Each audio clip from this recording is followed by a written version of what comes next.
हलाणी के खुराक खाते की टीम जा फैक्ट्रिन ते छापन दौरान कणक जूं 6000 बोरियूं हथ कयूं वयूं आहिनि। छापन दौरान ज़ख़ीरो कयल कणक जूं 6000 बोरियूं हथ कयूं वयूं आहिनि। खुराक खाते जो अहिड़ो चवणु आहे।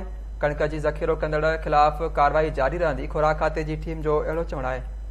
हलाणी खां ख़बर अवां ताईं पहुचायां पिया। खुराक खाते जी टीम फैक्ट्रिन ते छापा हया आहिनि।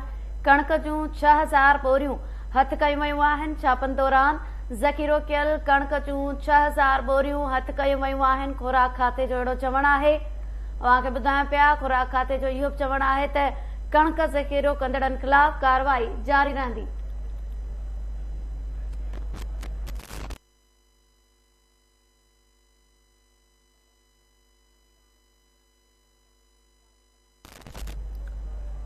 ब्रेकिंग न्यूज़ कंदासीं हलाड़ी मां, जिते खुराक खाते की टीम जा फैक्ट्रिन ते छापन दौरान कणक जूं 6000 बोरियूं हथ कयूं वयूं आहिनि।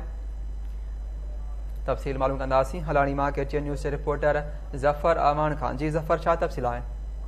DFC नौशर फरोज़ फूड खाते जो पंहिंजी टीम सां गॾिजी करे ज़िले नौशर फरोज़ जे मुख़्तलिफ़ काटन फैक्ट्रियुनि ते ऐं शहरनि में छापा हणी 6000 बोरियूं हथ कयूं आहिनि। जंहिंमां हलाणी जे भरिसां शहनशाह cotton factory, lemon cotton factory ऐं जेको आहे त पंहिंजो हिकिड़ी ॿी काटन फैक्ट्री आहे, उन ते छापा हणी तक़रीबन 6000 बोरियूं हथ कयूं आहिनि। जॾहिं त ज़िले नौशर फरोज़ में टोटल जेको आहे त उन्हनि जो 13.5 लख टारगेट हो, जेको अञा ताईं इन्हनि खे पूरो न थी सघियो आहे ऐं तक़रीबन 7.5 लख बोरियूं इन्हनि जूं जेके आहिनि टारगेट में पूरी थियूं आहिनि ऐं तक़रीबन 6 लख बोरियूं अञा इन्हनि जूं खुटियूं आहिनि, जंहिं जे लाइ इहे कार्रवाई करे कनि पिया। जी